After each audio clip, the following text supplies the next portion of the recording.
Harta kekayaan Asep Guntur Rahayu, Direktur Penyidik KPK dikabarkan mengundurkan diri. Rincian harta kekayaan Brigjen Asep Guntur Rahayu, Direktur Penyelidikan Komisi Pemberantasan Korupsi, yang dikabarkan mengundurkan diri. Pengunduran diri tersebut buntut operasi tangkap tangan dalam kasus dugaan suap pengadaan proyek alat deteksi korban reruntuhan, juga penempatan tersangka para pejabat Basarnas menjadi polemik. Mengutip laman laporan harta kekayaan penyelenggara negara LHKPN yang diakses melalui elhkpn.kpk.go.id, Brigjen Asep Guntur Rahayu melaporkan harta kekayaan ke KPK mencapai 2,8 miliar rupiah.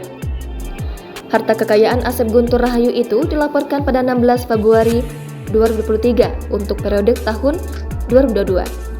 Berikut rinciannya. Tanah dan bangunan senilai 2,50 miliar rupiah. Tanah dan bangunan seluas 96 meter persegi per 45 meter persegi di Kabupaten Kota Bandung, hasil sendiri 350 juta rupiah. Tanah dan bangunan seluas 1000 meter persegi per 300 meter persegi di Kabupaten Kota Cianjur, hasil sendiri 900 juta rupiah. Tanah dan bangunan seluas 72 meter persegi per 45 meter persegi di Kabupaten Kota Bandung, hasil sendiri 800 juta rupiah.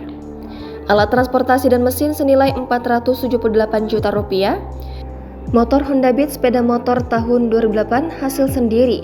Mobil Fortuner SUV tahun 2015 hasil sendiri 300 juta rupiah. Mobil Toyota Agya tahun 2022 hasil sendiri 150 juta rupiah. Motor Piaggio S150 tahun 2019 hasil sendiri senilai 12 juta rupiah. Motor Yamaha NMAX tahun 2016 hasil sendiri 10 juta rupiah. Lainnya Pacific sepeda gunung tahun 2018 hasil sendiri 2 juta rupiah. Harta bergerak lainnya senilai 236 juta rupiah. Kas dan setara kas senilai 389 juta rupiah.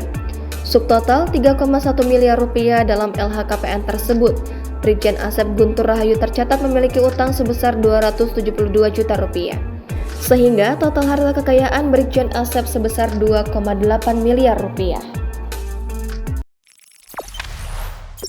Jangan lupa subscribe, share, komen, dan like ya.